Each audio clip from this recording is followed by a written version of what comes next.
नमस्कार, मिस्टिक सूत्रा में आपका स्वागत है। विनीत रेहान जी इंदौर से है। इनका प्रश्न था अत्यधिक कर्ज और कार्यों में आ रही असफलता को लेकर। तो विनीत जी, हमने आपकी कुंडली का विश्लेषण कर लिया है। आपकी कुंडली में जो कर्ज का योग बन रहा है वह स्पष्ट रूप से दिखाई दे रहा है। आपकी कुंडली के 11वें भाव में मंगल और शनि दोनों बैठे हुए हैं। यह 11वां भाव लाभ स्थान का है और मंगल ऋण का कारक है और शनि विलंब का। शनि आपकी परीक्षा लेता है, आपको अधिक मेहनत करनी पड़ती है, उसके बाद ही वो सफलता देता है। शनि कोई क्रूर ग्रह नहीं है, वह एक तरीके से कर्म योग का है।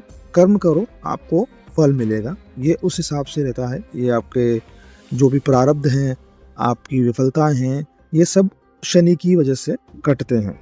तो पर ये दोनों का आपके लाभ स्थान 11वें भाव में होना नुकसान कर्ज का कारण बन रहा है।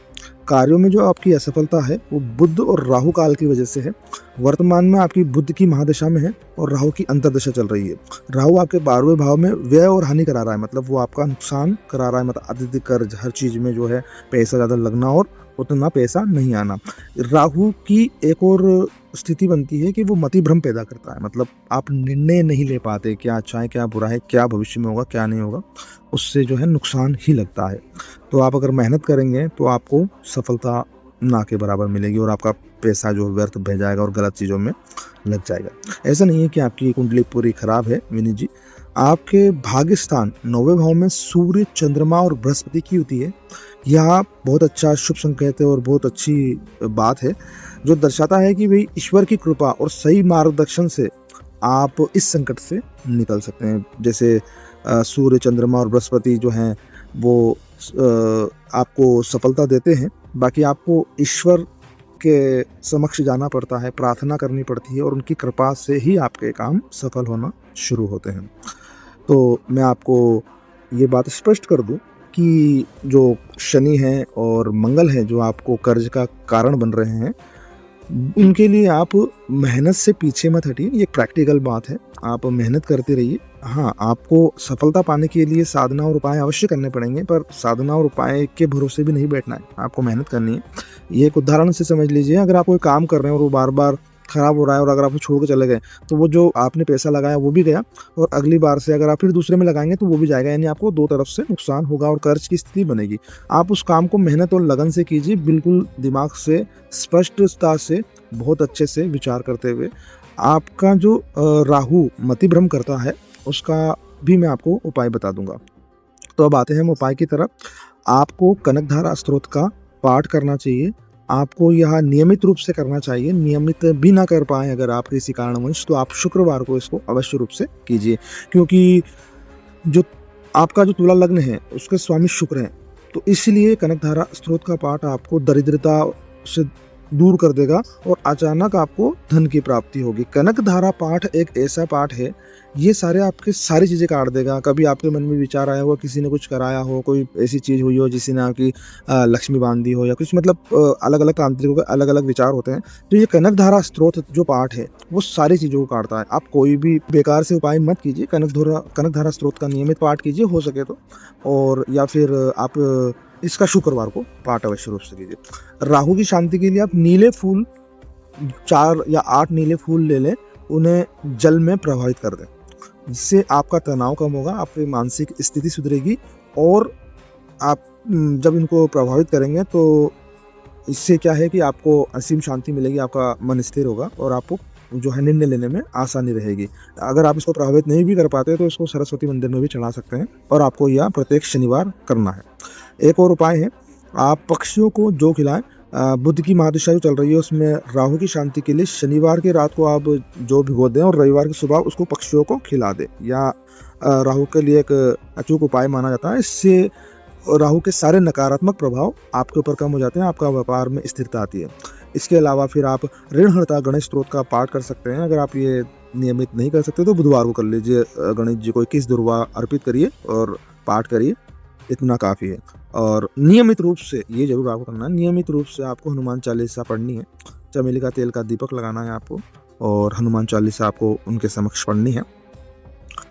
ये अगर आप घर के मंदिर में करते हैं तो ठीक है, अगर आप ये अपने मंदिर में करते हैं, बाहर मंदिर में, देवस्थान पर, तो ये बहुत अच्छा प्रभाव देगा, क्योंकि वहाँ की ऊर्जा अलग होती है, घर की जो अपने मंदिर की ऊर्जा अलग होती है, क्योंकि वहाँ प्राण प्रतिष्ठित होते हैं। एक तरीके से मंदिर में जो है भगवान अपन साक्षात मान सकते हैं। और इसके साथ अगर आप ऋण मोचक मंगल स्त्रोत का पाठ कर सकें हनुमान जी के चालीसा के पश्चात, तो ये बहुत ही एक तरीके से अचूक उपाय हो जाएगा और एक ब्रह्मास्त्र माना जाएगा। ये आप करते रहिए, इससे आपको बिल्कुल सफलता अवश्य मिलेगी। हाँ, आप जो है कार्यों में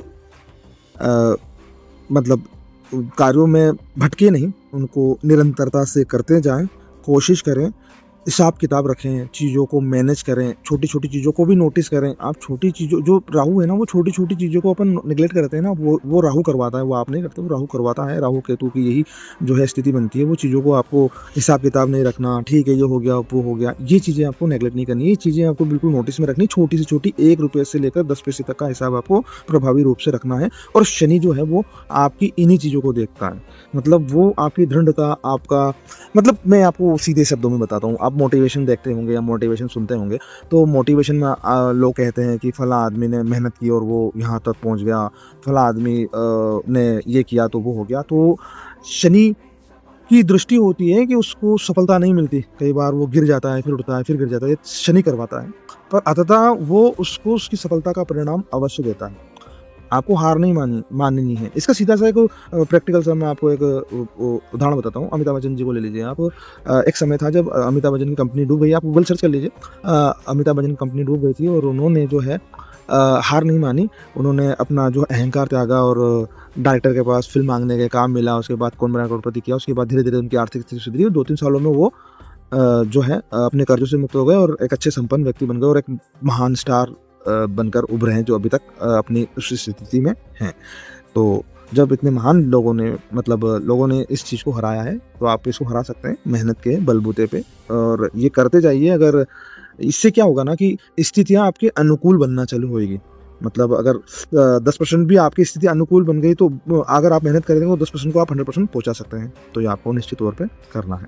इसके अलावा हमने जो है आपके लिए कुछ सावधानी भी बरती है कि लेन-देन में, आप जो मैंने आपको बताया कि लेन-देन में आपको हिसाब किताब तो आपको करना ही है, पर लेन-देन में आपको सावधानी बरतनी है। लेते और देते वक़्त इसको लिखित में लीजिए, लिखित में दीजिए। कोई भी किसी भी तरीके का आपको ऐसा काम नहीं करना है कि आप लिख लीजिए उसको। कई बार क्या है, मतिभ्रम की वज़ह से हम उसे भूल-चूक में ले आते हैं, आदमी भुला देता है सामने वाला या हम कर देते हैं, तो ये वो एक संकट पैदा होता है और उसी से कर्ज बनता है।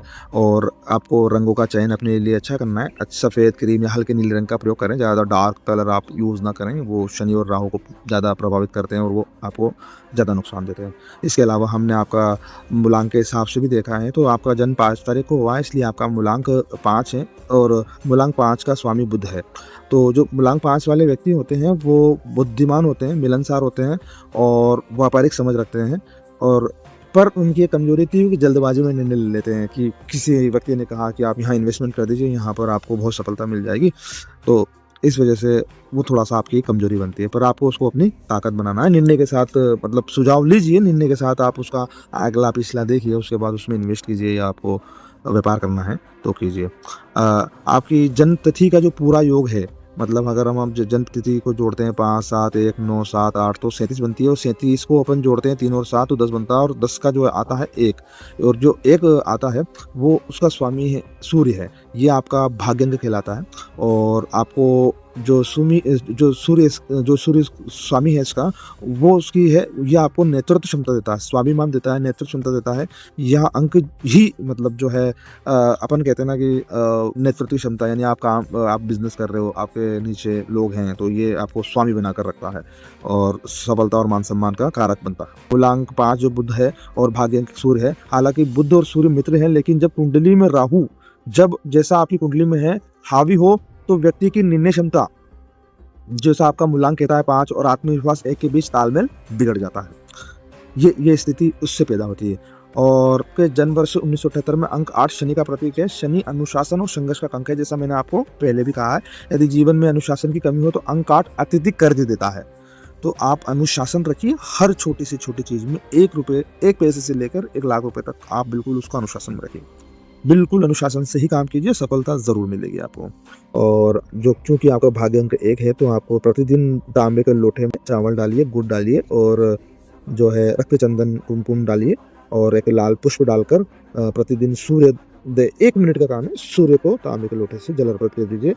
ओम भ्रूण सूर्याय नमः, ओम सूर्य देवाय नमः के नाम से जैसे मंत्र जाप से आप उनको जल अर्पण कीजिए और प्रार्थना कीजिए कि भगवान प्रभु सूर्य देवता जिस प्रकार आपने इस जगत के अंधकार को अपने प्रकाश से रोशन किया है, उसी प्रकार मेरे जीवन में आए ऋण और कर्ज और असफलताओं के अंधकार को अपने प्रकाश से मिटा दीजिए, मुझे प्रकाश में कीजिए। ये आपको करना है और आपको हरे रंग का प्रयोग भी करना है क्योंकि आपका जो मूल अंक 5 है, तो आपको हमेशा एक हरा रंग कोशिश कीजिए हरा रंग पहने। अगर नहीं पहन सकते तो कोई बात नहीं, एक हरा रुमाल का कपड़ा अपने जेब में रखिए और गायत्री मंत्र का जाप करते रहिए। जैसी भी आपको समय मिले, चलते फिरते जैसा भी हो, मंत्र को पढ़ते रहिए। ये आपको थोड़ी मानसिक शांति देगा, स्पष्टता देगा और निर्णय लेने में आपको बहुत आसानी होगी, मतलब निर्णय आपके अच्छे होंगे। गोमती चक्र का उपाय भी आप कर सकते हैं। बुधवार के दिन 5 गोमती चक्र लेकर उन पर तिलक लगाएं और उन्हें पीले कपड़े में बांधकर अपने धन स्थान में रख दें। तो ये भी आपके धन को बढ़ाएगा। ये अंक ज्योतिष के अनुसार आपका 2025 और 26 का वर्ष आपके लिए बदलाव का वर्ष है, क्योंकि आपका भाग अंक 1 है, इसलिए आपको स्वयं के प्रयास सेल्फ एफर्ट से ही सफलता मिलेगी। दूसरों के भरोसे से काम करना छोड़ना पड़ेगा आपको ही सब चीज़ों पर निगरानी रखनी पड़ेगी। यही आपकी सफलता का कारण बन सकता है।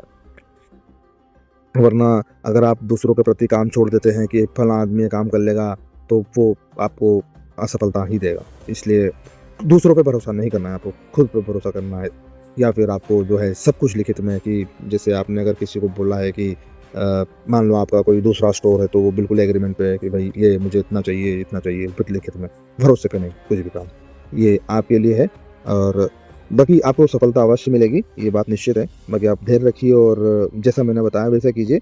और किसी भी उपाय को है जो आप अगर करते हैं तो नियमितता का उसका ध्यान रखें, क्योंकि क्या होता है ना, उपाय तो मिल जाते हैं, मैं भी दे रहा हूँ आपको। अगर आप कुंडली कहीं और भी दिखाएंगे तो आपको वहाँ से भी उपाय मिल जाएंगे, पर हर चीज़ों का एक क्रम होता है। जैसे सूर्य उगता है, सूर्य को उगना है, सुबह उगना है और शाम को ढलना है, वो एक उनका निश्चित टाइम है। तो ये भगवान है, सूर्य एक तरीके से भगवान ही है, तरीके से क्या देखा जाए भगवान ही है। तो जब उनका टाइम समय जब निश्चित है, तो हमें अपने कर्तव्यों को निभाने के लिए भी समय की निश्चितता है। कोई भी अगर आप काम कर रहे हैं, कोई भी पाठ कर रहे हैं, तो कोशिश कीजिए। ये बात भी मैं आपको कह देता हूँ कि जो शनि है, जो राहु है, केतु हैं, वो आपका मन डोलाएंगे या आपकी ऐसी स्थिति आप उत्पन्न कर सकते हैं कि आप प्रभु के पास मतलब भाव भक्ति से आप उनकी पूजा ना कर पाए।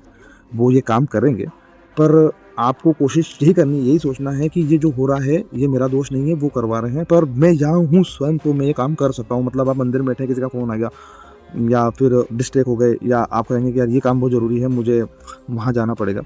और आपको समय ऐसा निकालना पड़ेगा उस पूरे 24 घंटे के अंदर, एक ऐसा निश्चित समय कि आप जो भी पाठ कर रहे हैं, गायत्री मंत्र पढ़ रहे हैं। गायत्री मंत्र तो हर अलग चलते फिरते पढ़ सकते हैं, कोई दिक्कत नहीं। बाकी आप जैसे जल दे रहे हैं, जल का जो समय है वो आपको एक थोड़ा निश्चित करना पड़ेगा। एक हनुमान चालीसा जो पढ़ रहे हैं वो आपको समय निश्चित करना पड़ेगा। आप कनकधारा का स्तोत्र का जो पाठ करेंगे वो समय जो है आपको निश्चित करना पड़ेगा। जो आप नीले फूल चढ़ाएंगे वो आपको समय थोड़ा निश्चित करना पड़ेगा। ये थोड़े जो चीज़ें हैं ये आपको निश्चित करना पड़ेगा, ये क्रम आपको बांधना पड़ेगा और कम से कम 43 दिन आपको नियमित रूप से ये चीज़ें करनी पड़ेंगी, तब जाकर आपको सफलता मिलेगी। आपका भाग्य और आपका जोर दिया तो आपको सफलता पहले मिल सकती है, पर हाँ, आपको कोई भी उपाय बीच में नहीं छोड़ना है। यानी कि आपको ऑर्डर मिल गया, आपको पैसा मिल गया, तो आप जैसे 7 दिन के अंदर ही आपको सफलता मिल गई तो आप उसे छोड़ दें, नहीं, आपको वो छोड़ना नहीं है। आपको वो नियमित रूप से करते रहना है।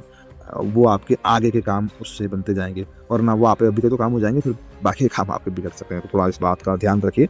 ये शायद बहुत से लोग नहीं बताते होंगे, पर ये थोड़ा सा ध्यान रखकर आपको नियमितता इसमें रखनी पड़ेगी। भगवान को नियमितता पसंद है, भाव पसंद है, और वो भाव इसी चीज़ों से प्रकट होते हैं। भाव जैसे लोग कहते हैं कि फलां चीज़ चढ़ा दीजिए, फलां काम हो जाएगा, फलां चीज़ ये कर दीजिए, फलां काम हो जाएगा। तो क्या होता है ना, गरीब के भी काम होते हैं, गरीब के पास पैसा नहीं होता, पर उसके भाव होते हैं। तो वो जो भाव से जाता है, तो भगवान भाव ग्रहण करते हैं। आपकी दी हुई चीज़ या मेरी ही दी चीज़ नहीं ग्रहण करते हैं। वो उनके निमित्त जरूर होती है, बाकी वो ग्रहण नहीं करते। तो वो आपके भाव, आप जिस श्रद्धा से लेकर जा रहे हैं, जिस श्रद्धा से हम पाठ कर रहे हैं, जिस श्रद्धा से अपन कर रहे हैं, तो एकाग्रता बनती है। तो 43 दिन का या जो भी हमारे जो कर्म होता है, क्या होता है, 108 हम मंत्र जाप करते हैं, तो ये निश्चित नहीं है कि 108 मंत्र आपने शून्य भाव से जाते रहेंगे, उसमें आपके विचार चलते रहेंगे, पर एक भी मंत्र अगर उसमें भाव से चला गया तो वो भगवान जो है उसको ग्रहण कर लेते हैं। तो ये बात जो है भाव से कनेक्टेड आपको रहना है। कोई भी मंत्र पढ़ते हुए, हनुमान चालीसा पढ़ते हुए, जैसे अब कई बार लोगों को आप पढ़ते भी होंगे मुझे पता नहीं, पर अगर आप हनुमान चालीसा पढ़ते भी हो तो आप कह भी सकते हैं कि यार मैं हनुमान चालीसा पढ़ता हूँ, पर पढ़ना काफ़ी नहीं होता, पढ़ते तो हम किताबें भी हैं, पर उस चीज़ को उस समय, उस जो 2 या 3 मिनट का जो पाठ होता है, उस समय में आप भगवान के होते हैं और भगवान आपके होते हैं। उसमें तीसरा कोई भी नहीं आना चाहिए। यही भाव कहलाता है। मतलब आप सीधे तौर पे मतलब पूरे तन मन धन से भगवान के सामने समर्पित होते हैं। बाकी 24 घंटे आपके हैं, जो भी टाइम आप आधा घंटा भी दे रहे हैं तो वो भगवान को आपको देना है। वो बस वही समय भगवान आपको देखेंगे और उस समय में ही आपके सारे काम बना देंगे।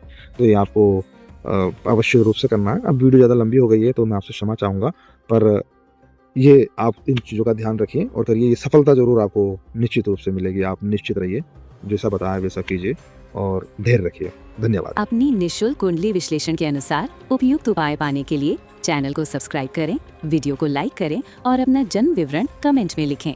आपकी कुंडली के आधार पर मार्गदर्शन अगले वीडियो में दिया जाएगा।